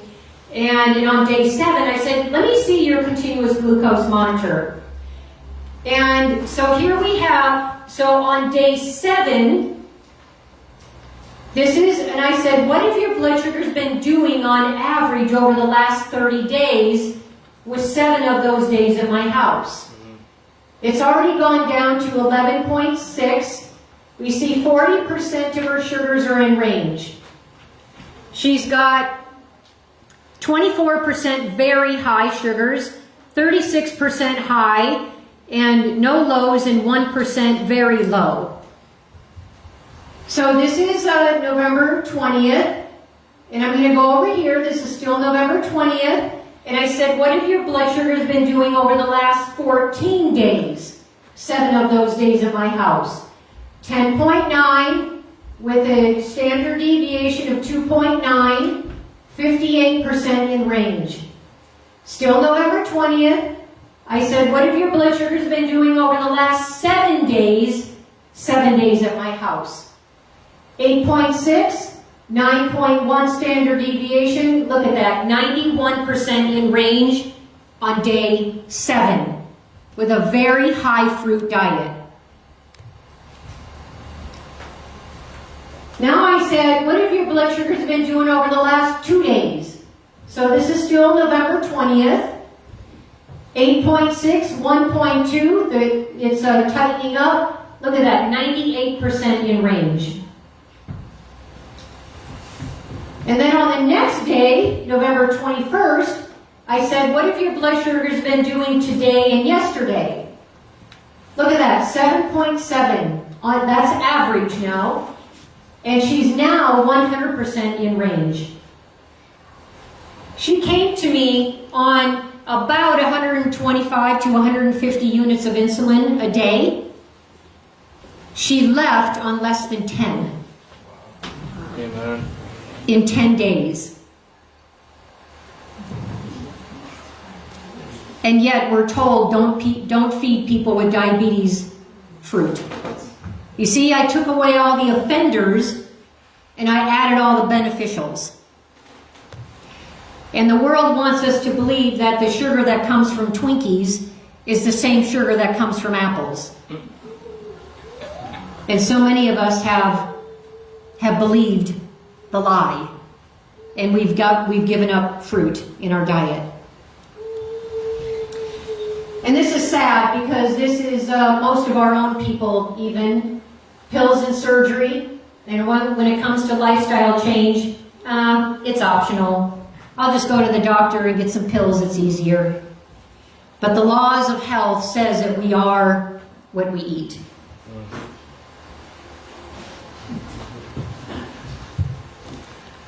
All right, let's look at this practically now. So this is my counter, what it looks like after I get done shopping.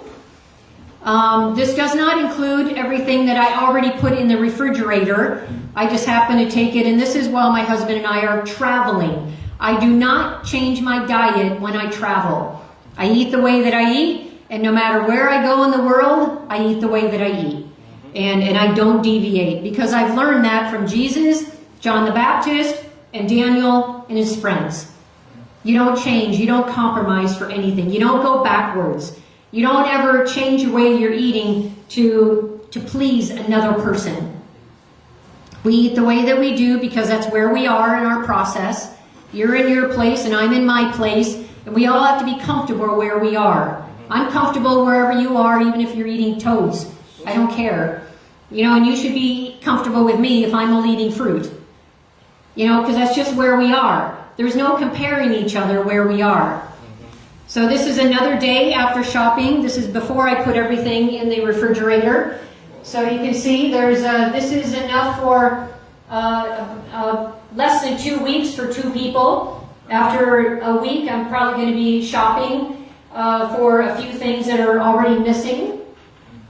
So I've got corn on the cob, and you can see all my greens here. I buy a lot of greens. I go through probably 1 to 2 heads of greens a day. And you can see the broccoli and all my lemons and, you know, all sorts of good things. All right, so let's see what we can make with some of these foods here. So here we have, I love my smoothie bowls. So I make a smoothie bowl with my fruit. This is hemp hearts with some diced mangoes and my extra whole oranges. This is bread. It's a flat bread without yeast. I don't use any yeast. Yeast represents sin in the Bible. So this is a bread that is made out of 100% flax. It's flax and water and salt. That's it. And then I put it on a skillet and cook it lightly. And then this is guacamole. And I love my smoothie bowls. Here's another one. Here's another flat bread. This is made out of black beans, and then that's hummus there. And notice that the pattern here. Notice the large plates of food here, of fruit. And then that the starches are a side dish. So starches are a side dish in God's pyramid. Most of us, when we go vegan or vegetarian, we go to a very high starch diet. And then we wonder why we're having health problems. Because it's not God's order. This is again while my husband and I are traveling out and about. I love my greens, so that is a whole head of romaine along with all that wonderful fruit there. You know, my husband, he eats granola. I don't. But he can eat how he wants, but he eats almost just like I do. And I brought bread with me as well. And, oh, some of these pictures are not showing up.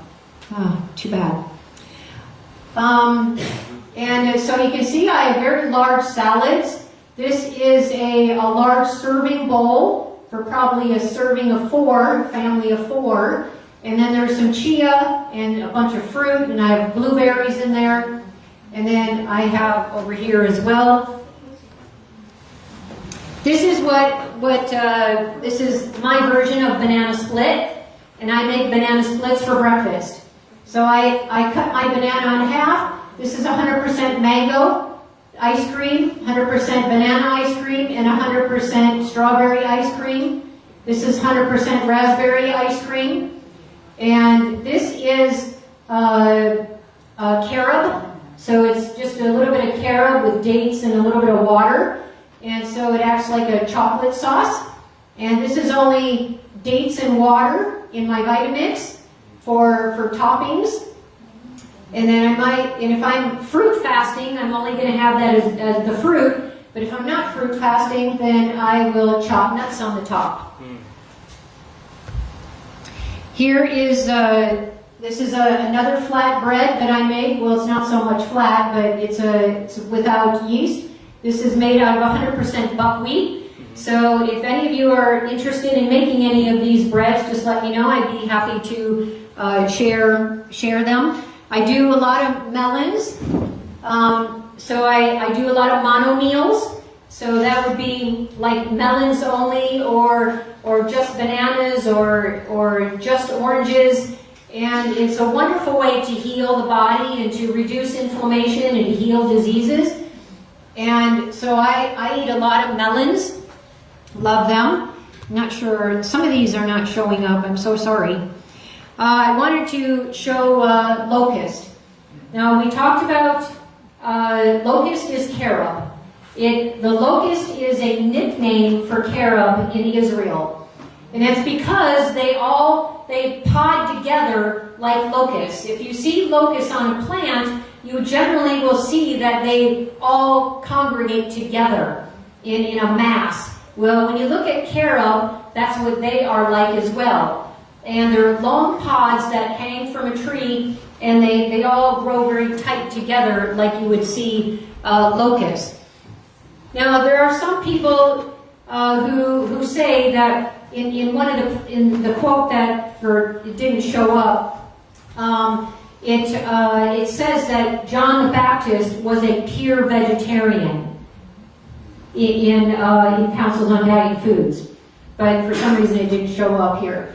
So locust represents divine judgment, the insect, economic destruction and the plague, total stripping of life and sustenance, national devastation, and a covenant curse.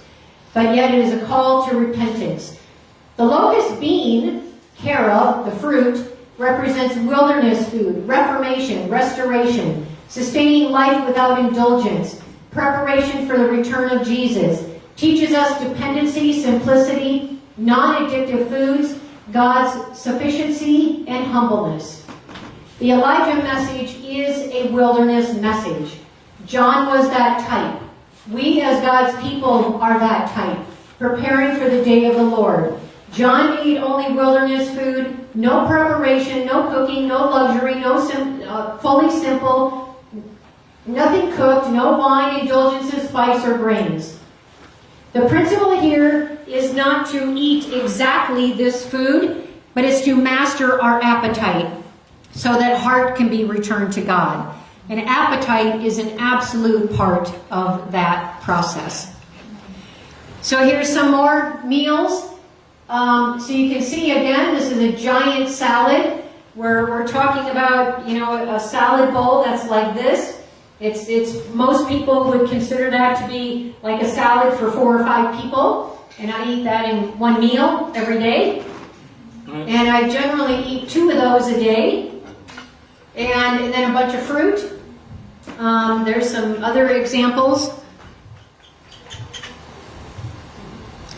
And I love my smoothies as well. So this is blueberries, this is strawberries with a little bit of hemp, my giant salad, and then pomegranates with more greens with tomatoes.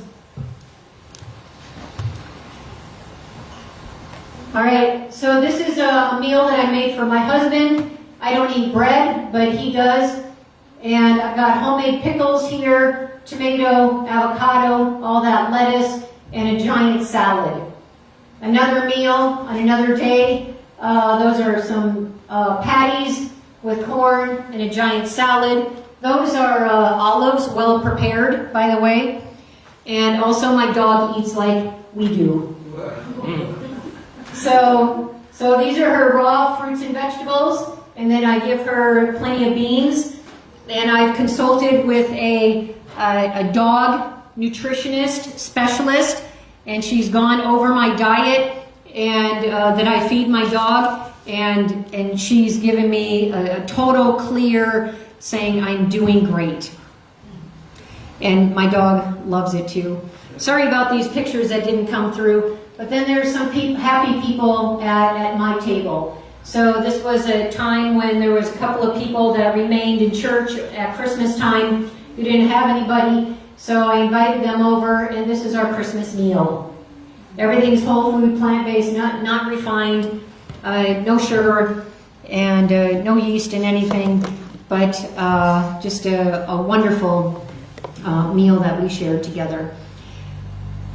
Any comments or questions? Yes? How do you make the ice cream? The ice cream, how do I make the ice cream? So I freeze my fruit, and then I have a champion juicer, and that champion juicer, I put the fruit through the top, and it comes out the side ice cream. Yes? Do you use coconut milk? I do not use coconut milk. I might use it for my husband if I'm going to make him like a curry made with chickpeas and a bunch of veggies, but I personally don't. So how do you use, what kind of dressing do you put on the salad? I use all different kinds of dressings. I love a salad dressing that's made with tahini. So it has tahini, lemon juice, garlic powder, onion powder, and I like cumin in my salads as well, so I might add that and a little bit of salt. I might use cashews as a base. I might use tomatoes and zucchini as a base for something with less fat. I might use, because zucchini is a wonderful base to make a dressing thick. Like if you're going to use tomatoes as a dressing, it becomes very watery. So if you add zucchini in there, which doesn't have any flavor, but yet it adds volume and it's got the thickening agent in it. So it would act like cashews for a no-fat dressing. I use another one. I have another one that I love to have, and it's using, it's actually got peanut butter and tahini, and then some herbs that I use, because I don't use Bragg's, because Bragg's Aminos is MSG, and so I've created my own recipe in place of Bragg's, and I've also used my own recipe. I've created one that in place of nutritional yeast flakes, because nutritional yeast flakes are also MSG. So I just kind of get creative, and I often put maybe cucumber in my dressing. I really like to have celery in my dressings. So I just kind of, and sometimes I'll put fruit in my dressing. But I do when I am having my fruit and vegetables or my greens in one meal, then I'm not having my root vegetables. So I am proper food combining, but I do not see that fruits and vegetables is like a sin to combine them. Because if you look in the spirit of prophecy, where we are counseled not to mix fruits and vegetables, it is not a never. It actually, she's referring to those people who are ill and who have poor digestion. So anyone who has any kind of poor digestion or any kind of health problems, they should not be mixing fruits and vegetables, because vegetables are very starchy and they're very fibrous, where fruit is very soft and watery and not fibrous at all, very soft. And so that's why we don't generally want to be mixing them. But I do continually. I love my greens with my fruit, and green smoothies are also really wonderful. I mean, they have really healed people around the world. It's amazing. Yes. Can you use honey? Honey, under certain circumstances, if it is from a farmer that you know, and you also know how they feed their bees in the winter.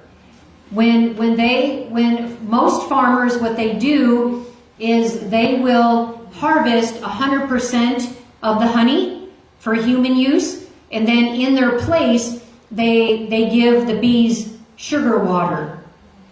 And that's not nice. You know, those bees fly thousands of miles in order to provide, you know, throughout the summer, in order to provide for themselves for the winter. And for a human to come in and steal their food, I think is quite cruel. And it's abnormal. And so if we know the farmer, and we know how they treat their bees, and they do leave the honey, some honey in there for the winter, whatever they need, then we don't really think of honey or bee abuse, but that is abusive. It's stealing the food that they have created for themselves. And then to put an inferior product really creates problems for them health-wise. And then they end up getting mites, and now the farmer has to put antibiotics in the water in order to, you know, help that. I mean, it's a terrible thing. So we need to respect, you know, God's, his way. Because we see that John the Baptist, he took wild honey out of a lion, out of a carcass. Yes. So for the longest time, I mostly hear vegetarians, but now, like, a lot of people say they're vegan. And I get confused because vegan for me is a lifestyle. So what is actually the difference? Yeah, so vegetarian and vegan, actually, let's use their definitions, not ours. A vegetarian technically is someone who just gives up meat. There's also a pescatarian who might not eat beef or lamb or anything, but the pesco vegetarian is someone who still eats fish. But a vegan is actually not a lifestyle so much. Technically, it's a belief system. The belief system is to do no harm to the animals. So the vegan is a belief system that the reason I am not eating any animal products is because I don't want to harm the animals.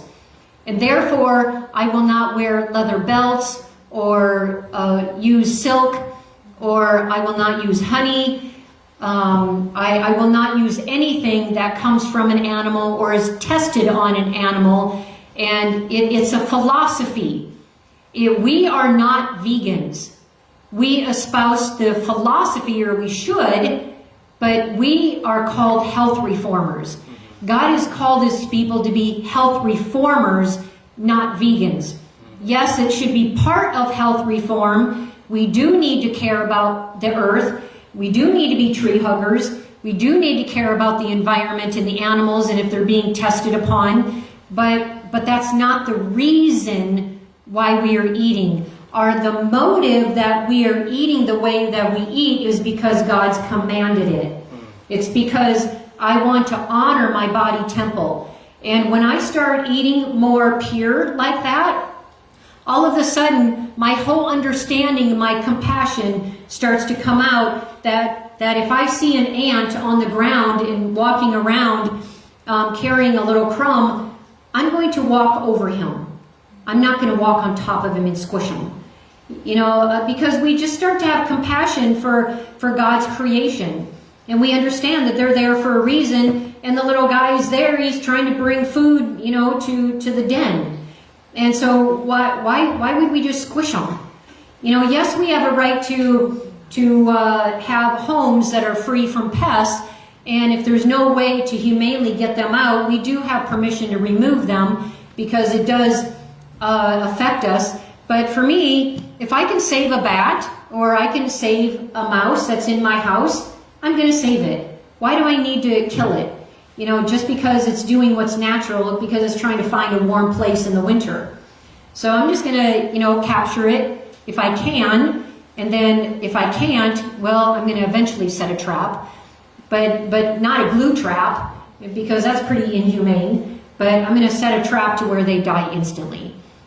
So that's kind of, and then, so the whole food plant-based takes it another step, and their philosophy is more that I care about my body and my own health. So, but I'm still eating vegan, but the philosophy is different.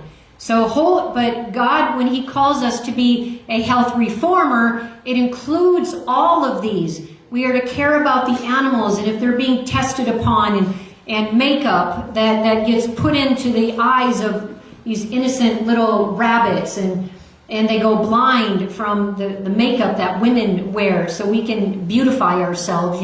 It's a horrible, horrible tragedy what we as humans do to animals. And so we need to care about those things, but a health reformer includes all of those plus a lot more, because the vegans and the whole food people generally do not talk about giving up alcohol, tobacco, tea, coffee, vinegar, the spices, chocolate, and that's part of our counsel as well. Yeah, because that's where my confusion is. That, for example, I am preparing food for someone who calls themselves vegan, but then I see that they're still wearing leather belts. So, can I just prepare a food that is just plainly vegetable? Yeah, so if you're preparing food for someone who's a vegan, but you see them still wearing leather or something, they just misunderstand what vegan means. Yeah, it's become a catch-all term for people who don't eat animal products at all. Yeah, you have a question? I saw your hand up earlier, or I thought I did. Oh, I forgot. Okay, yes. If the strawberries grown on a farm are so toxic, what kind of strawberry do you use in your diet? Let's see. You're gonna have to say that again. Sorry my Spanish. What kind of strawberries What kind of strawberries? do you use in your diet? What do I use in my diet? I do use only organic, because I can afford them, and that would, and if I couldn't afford them, I just wouldn't worry about it. I would not worry about it one single bit. I would enjoy my non-organic strawberries, because if that's the worst thing, by faith I am eating the way that I'm eating, because God's commanded it. I want to honor my body temple to eat the way that He wants me to eat. So we eat the best that we can, and within His guideline, but He does expect us to move. So yeah. You never mentioned anything about iron in fruits. Is there iron in fruits? I never tried. Yeah, there's not a lot of iron in fruit, but there is iron in vegetables, and there's lots of iron in greens. Yeah. Oh, yes. So, I'm a meat eater, of course, but my question is, because I do work out every day, the topic comes up to the protein. Now, I'm not too sure where you get the same source of power from the protein in fruit, so that's my question to you. Where is your source of power of the protein within the fruit? Yes, and I'm sorry that I actually downloaded the wrong Satan's War on Fruit that I gave it to you, because some of those pictures that did not come through, they're power lifters. Oh, and that's me. Yeah, so Okay. I will show it to you, because their pictures are on my phone. Yes.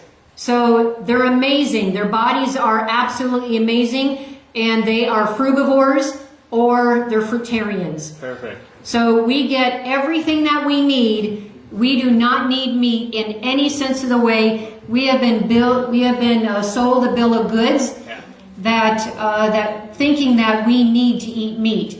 But the workout industry, they've been bought and paid for. Yes. Oh, yeah. Yeah.